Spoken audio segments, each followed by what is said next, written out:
So this is the old gas-fired back boiler. So this is the fire that fits on the front. It's quite a posh one, this. It was the old glow fireplace. And then this is the back boiler. So that's the actual boiler there. The fire used to fit on the front and the flue used to go up there. So this is the part which is the gas valve and the main burner, which you obviously have to disconnect, pull out, and that's the burner. And so that's the cast iron heat exchanger. Like I said, the flue used to go up there. Sometimes when they used to airlock, you have to pull the thermostat out.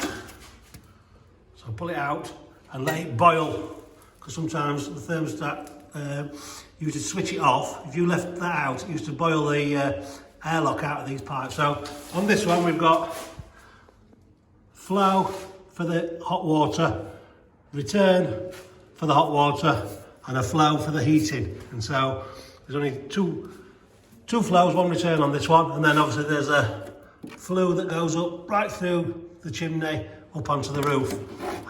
So that's the old back boiler, and I'll explain the upstairs parts in a bit. So there you go. This is the gas valve, and this is the bit that you have to press down for the pilot light to ignite.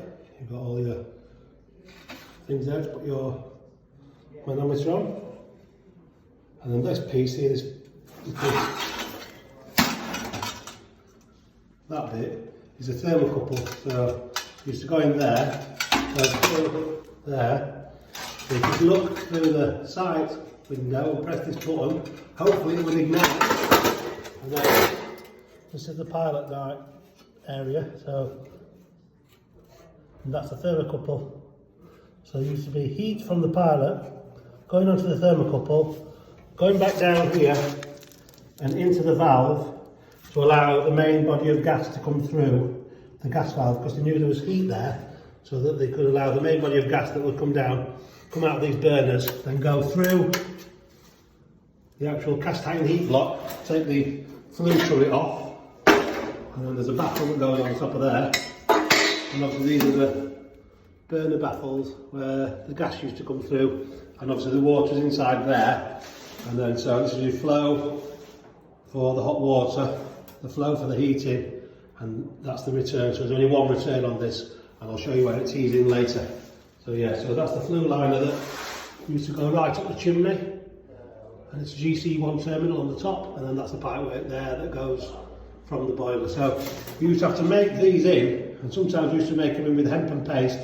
These are done with PTFE tape, but yeah. So there you go, that's the back boiler. The thermostat that was basically the brains of the operation, and that used to go into your gas valve, and then, like I said earlier, this was the thermostat that used to go into that thermostat pocket,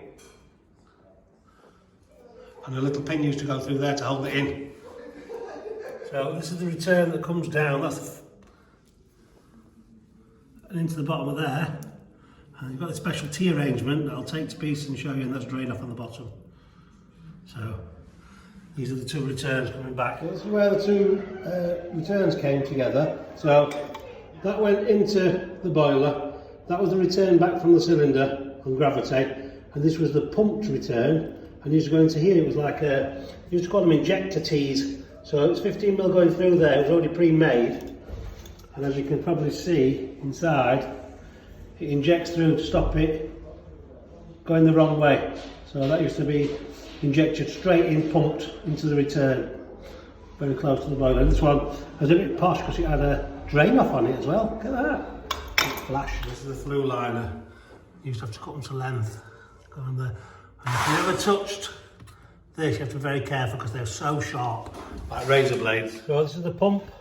It's returning down there and going down to the return that I showed you earlier.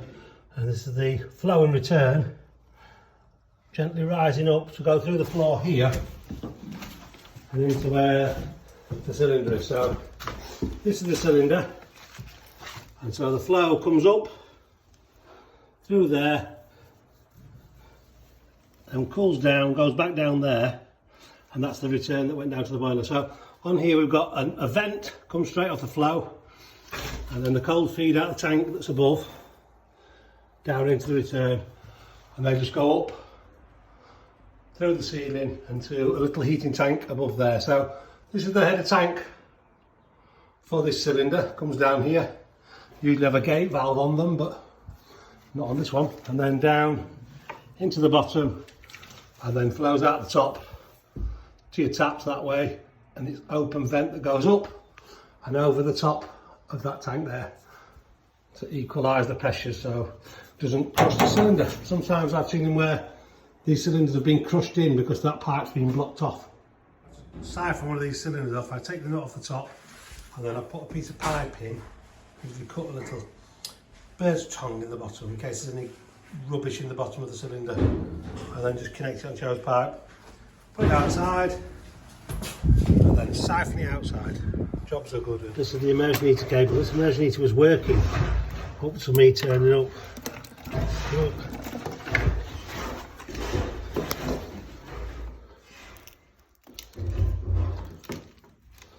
Everything just fell to pieces, so always be aware. So these are the heating pipes going down there, and these are the flow and return that go to the cylinder through and into there. About the telltale signs of somebody else has been here. That must have been a bit of a struggle to do that pump in that little space. But yeah, so that's the same cylinder here. So it flows in there through a coil and then back out there to be reheated. So this is the coil inside. I took the top of the cylinder off, so you can see where the pipe comes in, goes round and round and round and round, cools down, goes back down there to be reheated. Hope you enjoyed this video about the old back boiler and the conventional old tanks. Maybe some of you haven't seen them before. And you know why? That's why I love plumbing.